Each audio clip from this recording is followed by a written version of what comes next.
Oh, hi!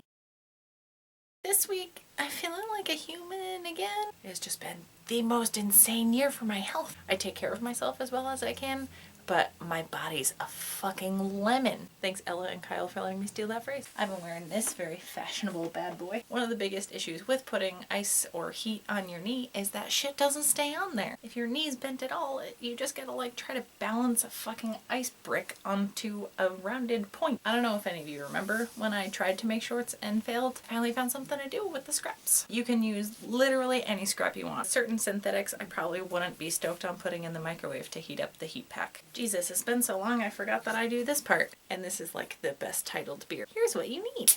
Is that New England IPA. For the heat pack, you're gonna need either uncooked rice or uncooked pinto beans. And for the ice one, you're gonna need an ice pack. You're also going to need either some elastic and or some Velcro. Lay your ice pack out on the fabric, fold that shit over, and then make sure you give yourself ample space on either side. That's all I'm giving you for measurements. And then cut that piece of fabric out. You're gonna take that piece of fabric, put it right sides together, and stitch up that section. Then you're gonna leave one of the ends open, but sew up the bottom. And then while I was at it, I made the pouch for the rice to go into. I made sure that the stitches were a lot shorter, so that way none of the rice has any risk of falling through. I stitched down the long side. You don't have to be as exact with measurements for this. Not that the last one was exact either. I stitched across the bottom and then I stitched across part of the top. I left this opening here so that I can flip everything right sides out.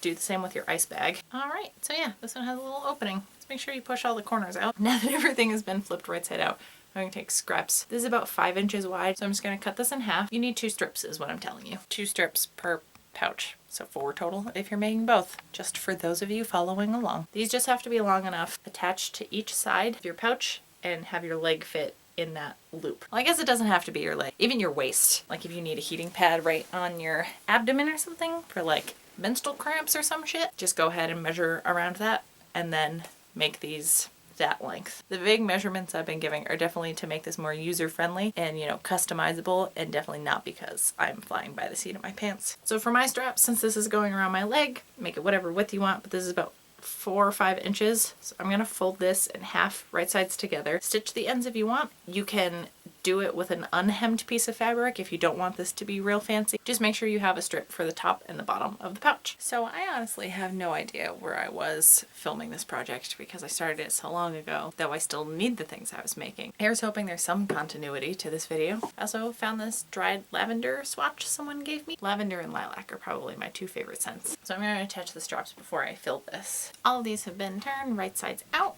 and both ends are currently open. I am going to fold them over like this. You can like stuff the hem inside of itself and have a nice neat finished edge. And I have these little pieces of Velcro. I'm gonna take one of the ends off, and then when I go to stitch this edge over itself, I'm also going to attach the Velcro. Just make sure one side of the Velcro for the straps and the other side of the Velcro for the actual like pad. So I'm going to stick the Velcro together and then wrap it around my leg in the spot that I need it. So this top strap is gonna go pretty much all the way around. And I'm just gonna stitch it down right there.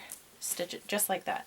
Then this way I can still unattach it, then do the same with the lower strap. Okay, all the straps have been attached and they all Velcro around like this. My ice one is done. Just need to pop the ice pack in there and that's good to go. As for the heat pack, straps are all attached, ready to go. I still have this opening up here, although stitching some of the Velcro down did close that a little more. Now it's just a matter of filling this sucker and closing it up. So I'm gonna break off a bunch of this lavender. Add as much as you want. I don't think it's gonna hurt. Put in a little rice, then a little lavender, then a little rice, then a little lavender. Ooh, I think I have a funnel. Ooh, definitely use a funnel if you have one. I was about to make the biggest mess. So this baby's pretty full. Got it right up to about there. So I'm gonna do very small stitches over and over here. Just, I don't want there to be any risk of any of the rice coming out. And that is how you do a heat pack.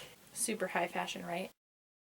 I'm live streaming on Periscope while I'm filming this, so there's a lot of shit to look at. By the way, I think I'm gonna start live streaming on Periscope instead of with the YouTube thing. I can definitely do it more often, probably while I'm filming projects, so it could potentially even be a weekly thing. So let me know your thoughts on that.